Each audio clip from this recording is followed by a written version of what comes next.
This is a podcast which does not shy away from difficult and vulnerable topics. The content is of an adult nature and we do swear at times.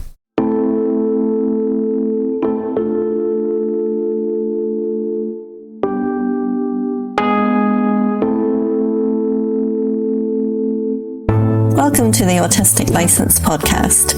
I'm Shauna and I'm in Carrickfergus in Northern Ireland.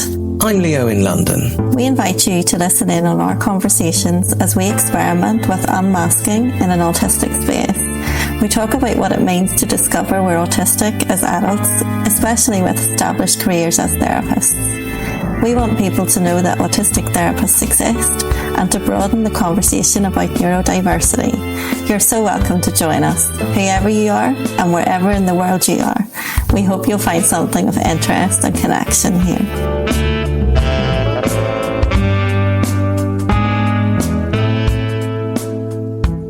But what about, when else does that actually come up? Socially, publicly, outside of essentially our work and our practices, which I include this podcast in. Outside of that, what experience do you have of having to make that decision? Do I tell this person that I'm autistic or not? The obvious one that's come up for us recently is that I have the sunflower lanyard. So every time I fly here, I wear it. And that's an ID card on a very loudly coloured lanyard around my neck, which has 3 words on the front. I am autistic. But people don't know you. So I guess there's the thing of it's different to disclose depending on your relationship with the other people. I thought about that because the lanyard has been a thing and it's brand new. To me, is that I've only ever used it to come to see you, and that's always been on my own. And would I wear it if I were with friends or family or my wife? I think my wife, I definitely would. That's not a problem. But family and friends probably, well, no, certainly not, I think. I really don't know. Now I'm really stuck in a dilemma in my head so my fantasy is I would be wearing the lanyard and the people who know me were going, what on earth are you doing that for? You're not disabled. You don't need special accommodations. Or we're with you. You're a normal and we'll look after you. Or that. But I don't think that the distress would just figure as a thing. And if I were to point it out by saying I need to do these things in a special way, and that's why I have this lanyard, it's only fantasy. How can I know if this would be true or not?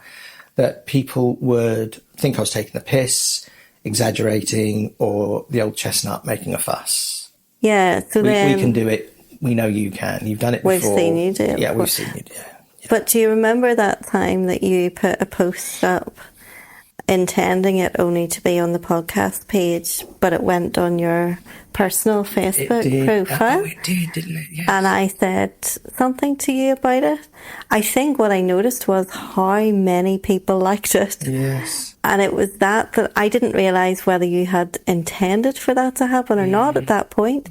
But I noticed how many people liked it. And I think my comment was, 20 people within an hour like that. I mean, that's brilliant, but 2 people like our podcast post, so it's like, but for you that felt potentially exposing. Yes, so that was unintentional, very much unintentional. I would never have posted me with a lanyard saying I am autistic on my own page. And there you go.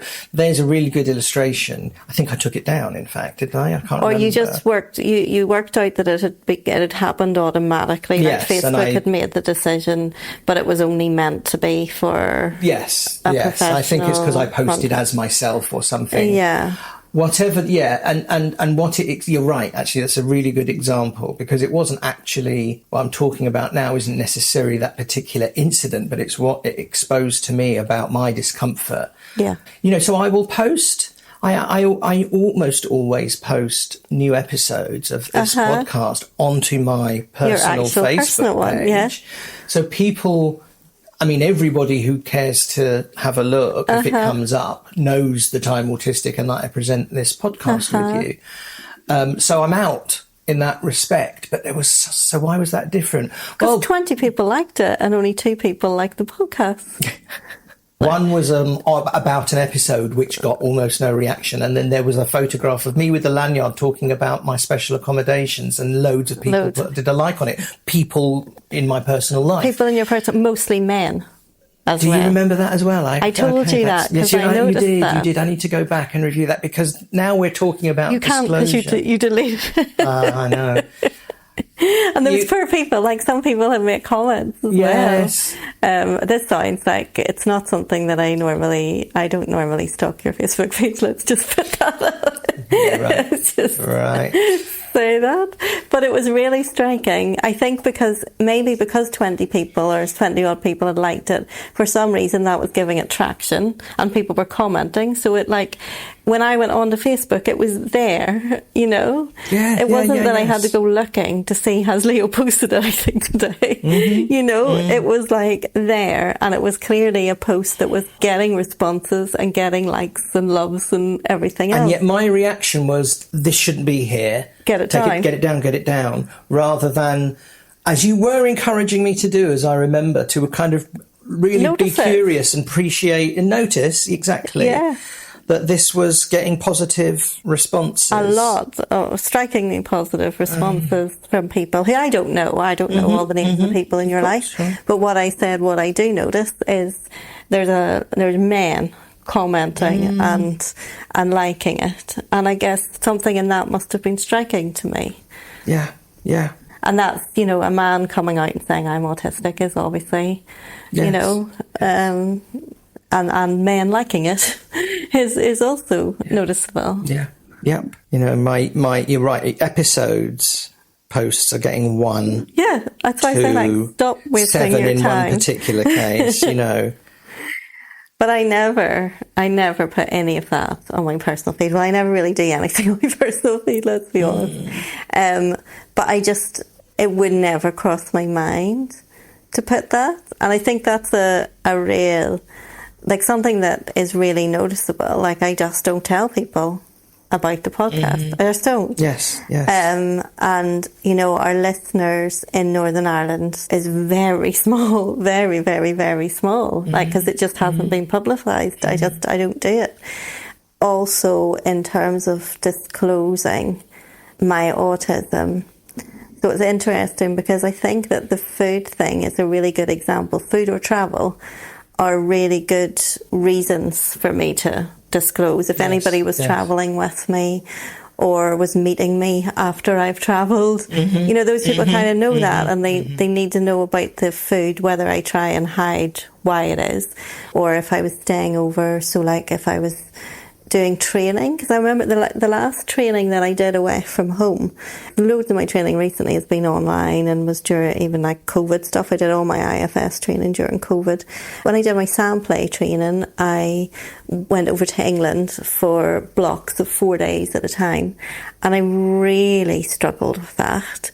And for the last 2 times, so there's about a group of about 12, and I remember 2 of the women opted not to stay on site, and they opted to get like an Airbnb or a guest house because they wanted to do that. They knew each other, they were friends, and the rest of us by default were staying in the place because that's what most people did. And for the last 2 blocks I got my own place outside of it because I realised I needed to withdraw at the end of the day and have the evenings and sleep somewhere else and then come back the next day. And it felt really hard to do that, but I knew I needed to do that for my own experience. You know, I needed to do that, but it felt really hard, and it felt kind of like maybe I was insulting people or they didn't get it. Like, you know, why would you do that? You know, if you don't want to be with us, just stay in your own room.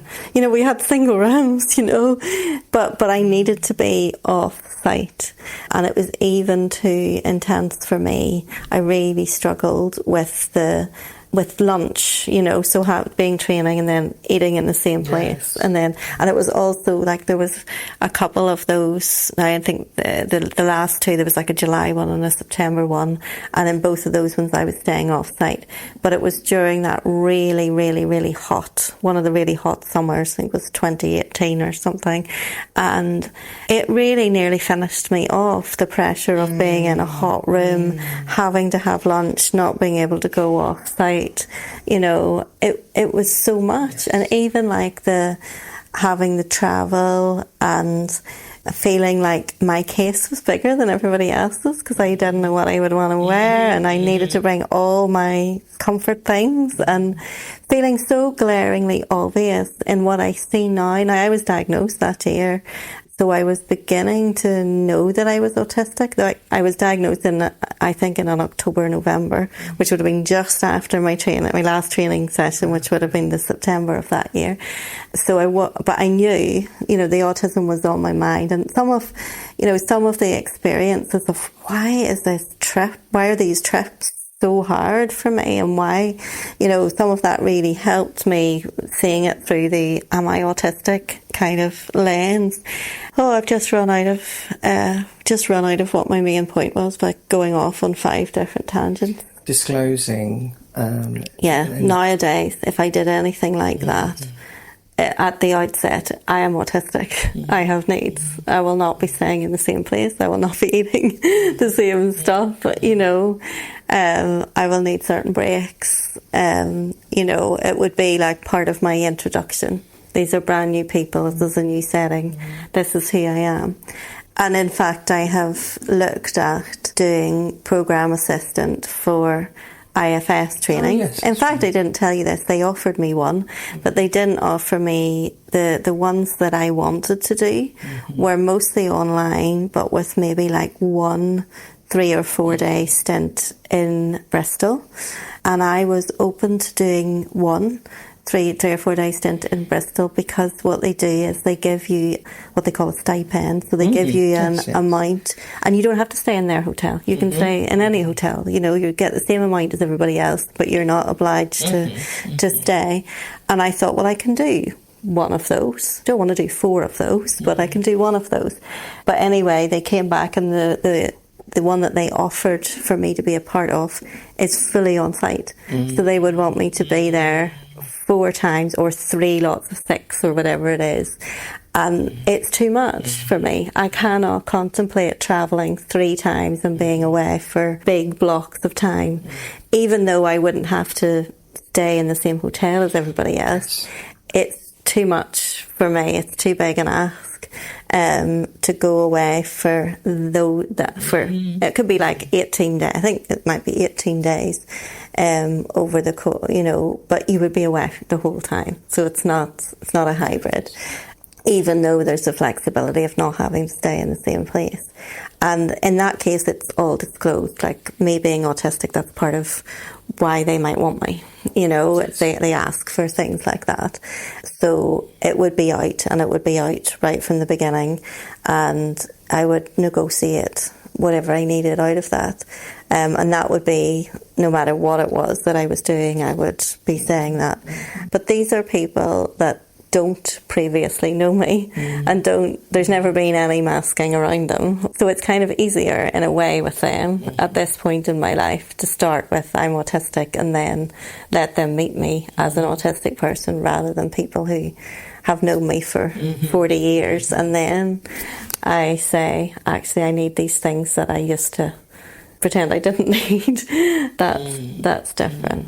And I would say, so if someone nowadays starts talking to me about, for example, I think my child is autistic, I will very easily say, I'm autistic. I'll say that like in an advocacy way, and it might not be people that I know very well. So classic example is somebody who was doing work in my house. I've had so many people in and out of my house, and you know, someone saying then, a workman, and you know, it was really quick that I said I'm autistic, and basically that gave me some credibility then to be able to have the conversation. And I have no qualms about doing that. Or, you know, what do you do? What kind of counselling do you do? I work with autistic people, and I do that because I'm autistic.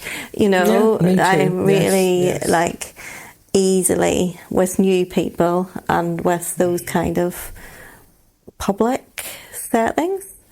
But I guess that's very different than where potentially the question came from, which is how do you disclose to people who think they've known you their whole life? That's it. And that's it, yes. And they don't know this thing about you. Once again, you're inside my head speaking my thoughts. Because that's just what I was coming to myself, is that is actually the only barrier, really, are the people who've known me before. I don't have any problem. I can't think of a situation where I would socially or professionally, that goes without saying, because I'm so out professionally, but who might I meet socially who I would wish to conceal the fact that I'm autistic? It just doesn't, I can't think of a scenario, but I can think of scenarios that involve people in my life who it's not that I would hide it from them. Everybody knows it's on my, you know, it is on my Facebook. It has appeared. But I don't really want to have conversations about it somehow because of my own prejudice that I will not be taken seriously or I'll be thought of as some kind of fraud or fuss maker.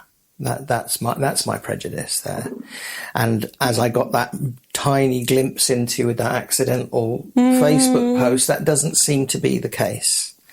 So perhaps I should talk a little bit more personally, at least on the social medias in my own personal life about it, rather than just we've got a new episode of the podcast, which is safe as well, because one, it's professional, and two, it's not just me, it's me and you, and they don't know you mostly, and there's something safer about that. I'm kind of somehow spreading the responsibility. No, it's not that. It's true though. It gives it credibility. But here's another professional like me doing similar kinds of work, and they're also autistic, so it's okay for me to be autistic. Yeah, you can believe me. Yes, and they believe me. Shauna believes me, so there's some credibility. Yeah, I think so. I think if I had started a similar podcast on my own, which was a total possibility over the last few years, I've thought about it many times. That would have been, I needed that to be a collaboration for lots of reasons, actually, but. This would be a very boring conversation if you were here. But that aside, there is something about feeling a relief in the fact that I don't need to prove anything. Yeah. And that's the thing, isn't it? Proving to people who might not believe you. Yeah. And for me as well, it's that I don't want to explain. Don't want to do it. Don't want that to be a topic of conversation. I don't like to be under the spotlight. Don't want to place myself under the spotlight. But again, I don't mind that if it's somebody new. Yes. Because we're doing a bonding thing anyway, we're doing a bonding thing anyway. We're doing a relationship forming process that is fine. But to kind of reframe everything from somebody who's known you for decades, perhaps. Yeah, and also people who, I think the people that have known you for decades as well, they can take it personally in all sorts of ways. Yeah, so there is the issue that many of our people in the past, many people that we have known, been friends with, had relationships with, been particularly close or akin to in our work, are quite possibly undiagnosed neurodivergent themselves. And so it is potentially confrontational for those people to hear that we're autistic whenever they know that we're quite similar to them. Yes. And that then triggers an internalized ableism in quite a number of people, quite possibly. Yes. Because many of us have, some of the people that have been the most significant to us Or it's because we share that. That's right. But it was never named as such. No. And so people could feel quite threatened by that. But then we don't want to go into that territory because, you know, we also don't want to have to be faced with the ableism that might come back. Because sometimes the internalised ableism that comes back from neurodivergent people is more hurtful than the ableism that comes from people who really don't get it. That's true. I can think of an example of it actually now. That makes sense. That here's somebody that's denying me because they're denying themselves. Yeah. And that's actually that's worse. Yeah. Because these are the people who really should be accepting. And get us that in the past we might have had really significant relationships based on perception of each other's similarity or quirks or whatever. I guess it must be the same, you know, if you come out as queer and you've got somebody who's closeted and, you know, it seems like that closeted person is harder on you, you know. Yes. Because you're a threat. Because you're somehow... to their secret. And that you might see them in a way that they're not ready to see themselves. Yes. So I think that there is a whole bunch of people that feel that around those of us that are out. And there's another lovely, you know, intersectionality with queerness, which I always enjoy. And it's not just that the language is similar, that the experiences are so interlinked. Yeah. You know, of exposure and self-confrontation and isms. And you know, it's often easier for queer people to come out to the queer community and to new people rather than to their family. To their families and friends who to feel obliged to reframe everything, when that's actually not always necessary anyway, because your relationship has been your relationship and the things you've experienced are things you've experienced. The only way that I think reframing in those relationships is useful is where things have not made sense. Why is it that you made such a fuss when this happened? Oh, now I understand. It could be really healing. Because you're autistic. Right, now that makes sense. That's useful. But they don't have to go through everything. And if there hasn't been a problem and they've just accepted you anyway, then it might be incidental. You know, and I guess, you know, and I don't want to always point to queerness, but, you know, if I was, you know, if I come out in terms of my sexuality now, it's not going to be relevant to a lot of people who know me. It's not. It might have felt more relevant 30 years ago, but at this point, does anybody really care or need to know? So it's kind of the same thing. Like, my friends, you know, it's like, oh, well, you know, that's whatever. You know, if you want to make a podcast about your queerness, Shauna, go on ahead. But actually, it's not going to affect our relationship or our past or anything else. So I guess some people, it's like that. And I was going to say something else. So this is the other side. This is the other point, I suppose, that I'm aware of with disclosure, is that there is no duty to do it either. No. And this is what you're saying as well. For so many people, it's irrelevant, and it could bring up conversations that I don't want to have, or put obstacles in the way of the relationship that I'm not interested in. I can make a value judgment about that risk. And one of those options is not to disclose. And I do not have an obligation, which, again, part of my, you know, autistic core values will tell me is that I have to be open and I have to be honest. And I do have to disclose. I have a duty to myself in terms of clarity and honesty, but I also have a duty to the community to model something. And I don't, actually. There are, generally speaking, I would uphold those with my disclosures, but there will be, and I'm I suppose, again, just through this conversation, becoming more comfortable with the fact that the option to keep it to myself, it's mine, it doesn't belong to you.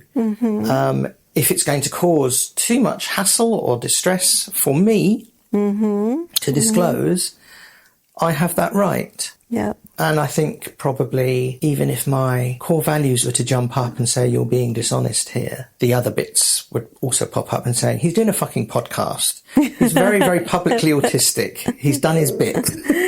Yeah, and we don't feel the need to tell everybody all other things about That's ourselves. right. We get to just talk about what's relevant in that relationship at that time. And neither do they. You know, I don't have any right for any of my friends to disclose something that they have realised about their identity markers until or unless they feel so inclined to tell me.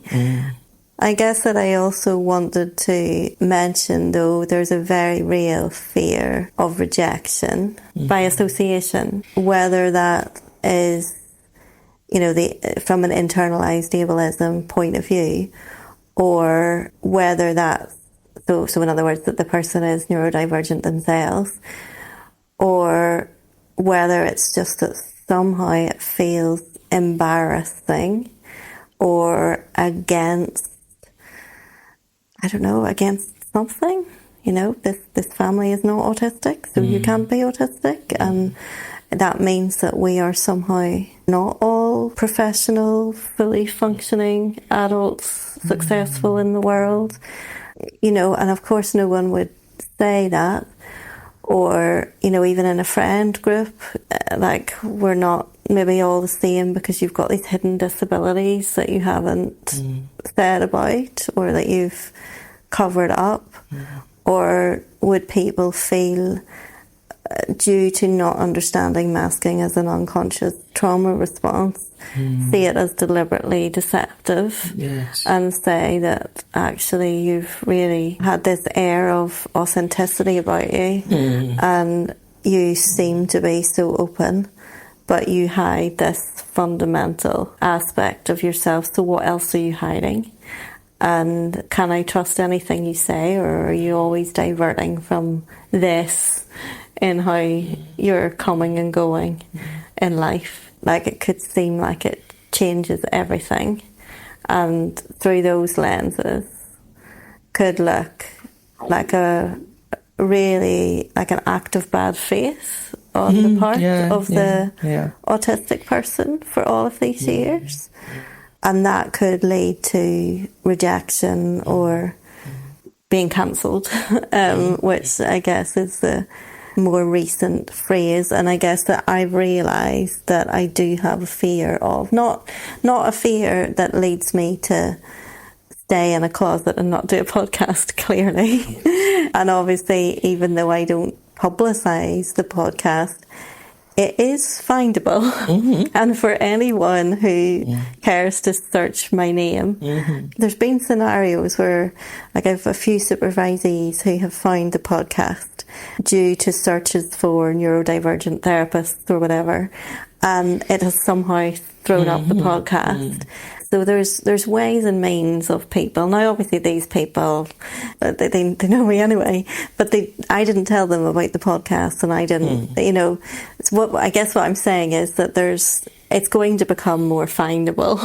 It's going to come up, and people might search for one thing and be surprised to find that as well.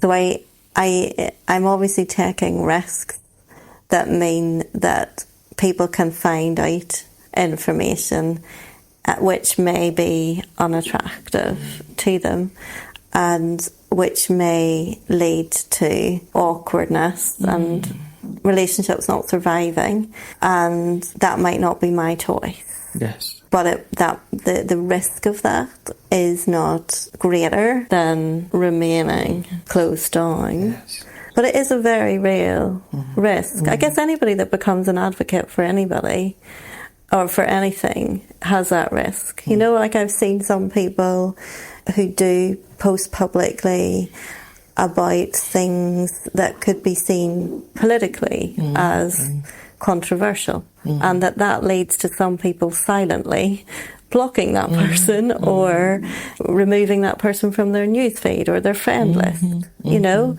people who engage in public protests about something or post about certain rights or political opinion. And you might know that thing about that person because they never told you about that thing, but they decide to post about it and you realise, and sometimes that changes. People have a choice anytime we come out about anything, about whether that sits okay with them for whatever reason, that we're advocating for that thing or owning that thing or identifying ourselves with that thing. We talked a little bit before we started recording about your higher level of caution about disclosure in your private life. And how I think you were saying I seem to be totally comfortable with just being an autistic person in public and my private life. But my question then was, I still have the novelty and the enthusiasm of novelty, I guess, which is enhanced and extended probably forever by my work, my client work. But also the other thing that occurred to me is you are more experienced as a diagnosed autistic person than me. You were diagnosed earlier than I was. And so it may also be that you're a few years ahead of me on the timeline of caution. And maybe these are things that I will learn through unpleasant experiences potentially, that it's not necessarily a great idea to disclose without discernment. And maybe there are things that I look to you for to see how you're doing it and what rules, kind of thing that you have, or how much that it may just be a slower process. Well, I would say mine's much slower than yours because you would have told a lot more people than I have told, and you've told a lot more people than your life. But I also had, with the first two people that I told, I had particularly negative experiences, and that clammed me up for years. So I think that it's not exactly what you're describing. It did take a long time for me to feel ready to say anything, and I didn't say anything before diagnosis. And then I mentioned to a couple of people, and both were decidedly unwilling to engage at all. It was as if the disclosure hadn't even happened, which was very invalidating, I guess. But there was also an air of, don't speak of this again. Even though it wasn't said, there was that kind of message. And I also am just remembering that I, at that time, sought advice from quite a well-known organisation. And the person that I spoke to advised me to think very carefully from a career point of view whether to say anything or not. They thought they were doing me a favour because they could see that I could potentially jeopardise being taken seriously if I was to go back into the workplace. And at that time I'd only just begun private practice. It was going well, but wasn't out as autistic then, I was seeing autistic people, but not explicitly. And they believed that they were doing me a favour by saying, be really, really discerning. And that seemed to match with the two reactions that I got as well. So I think it does, things like that do make a difference. Now I could look back and I could go, there was so much ableism in that response, or in that person. Yes. But I didn't see that at the time, and did actually see that they were genuinely trying to help me, and they were genuinely, they were stuck in a high-functioning, low-functioning, medicalised model, of course. Yes, okay. And to them, I didn't need their services. Right. They didn't need them to find me a job, or, and they couldn't do very much for me because I was supposedly functioning at a higher level. It makes me recognise, though, that this is a political move, and it does stand alongside what I was talking about, people involved in particular protests. Yes. that might seem radical to other people looking on. They might be like, well, you don't have to and do that. Well, what we are doing is a form of activism. And, I don't think that's stating it too strongly, because by being public and being quite vulnerable, which we are, I think, kind of increasingly, bearing our professional lives in mind, then we do, give a direct validation to people who may be feeling very alone in their difference. Mm-hmm. But also, and I'd love to hear from anybody who's done or is doing this, you could play some choice episodes, couldn't you, to neurotypical people close to you, to say, autistic people can sound like this. Autistic people can have careers like this, can communicate this way to each other and to the world, and don't necessarily sound awfully autistic. Well, except we do. Well, we totally do. We know that. But, there are lots of stereotypes, I think, that we can challenge kind of third hand. I would love to know if that ever happens, because that would make me very happy.